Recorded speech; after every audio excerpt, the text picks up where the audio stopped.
Well, I have to reveal you the story, because opera is not like a movie. You should know the story before going, because if not, you will never understand what we're seeing. Jean-Luc Godard once said, "All I need to make a movie is a girl and a gun." And if he'd said opera instead of movie, this is the opera that you would get. It's about a girl and a gun.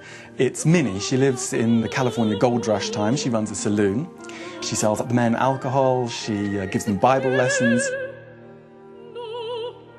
As a character, she's a pioneer. She's self-sufficient. She's the person in charge. She owns the bar. She falls in love with a handsome stranger called Dick Johnson. He turns out to be a bandit who's after all the gold instead of her. He's a thief who inherits his profession, to say it in a way, from his father, who was also a thief. He falls in love with her too. He gives up his life of banditry. But not before the men of the village find out that he is in fact a dangerous bandit. They put him on the scaffold. They're about to lynch him when Minnie rides in, forgiving him for telling her a lie. She saves the day, she fights off the men, and the two lovers go off into the sunset together. It's a very romantic, very old-style spaghetti western, if you want, in a way. This is a late work of Puccini's. He was trying to move away from the sentimentality of Tosca, of Bohème, of Butterfly. There's a new harshness to this score. It's not as innovatory as Turandot. It's still very melodic. There are big melodies here, but there are fewer numbers that you can pull out. In fact, there's only one real number, Che mi creda, towards the end that the tenor sings.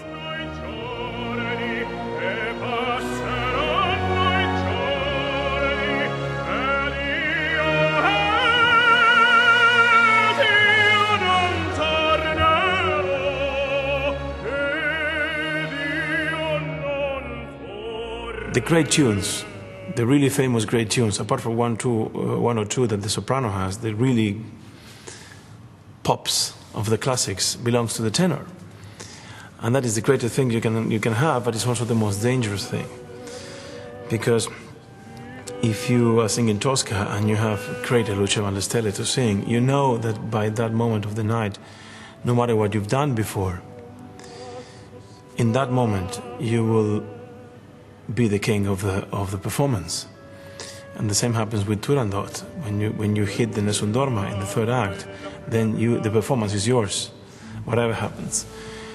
Which is a great trick to deal with, but it's also a very dangerous one, because you can easily relax on the fact that, okay, no matter what happens in between the lines, I'm get ready for that, and in that one I will succeed.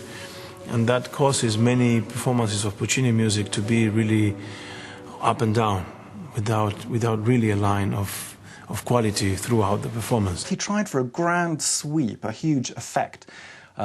He uses very colourful orchestration. He tries to make it as American in flavour as possible.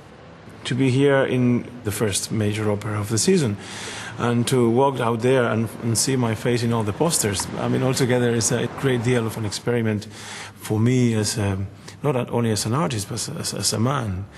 Because 10 years of career is a lot, and I heard so many things in the last 10 years, like, okay, one more year and you're over, and things like that. So still be here, reliable, to do an opening, to take the lead role in such a big opera and in such a big production is a great reward, of course.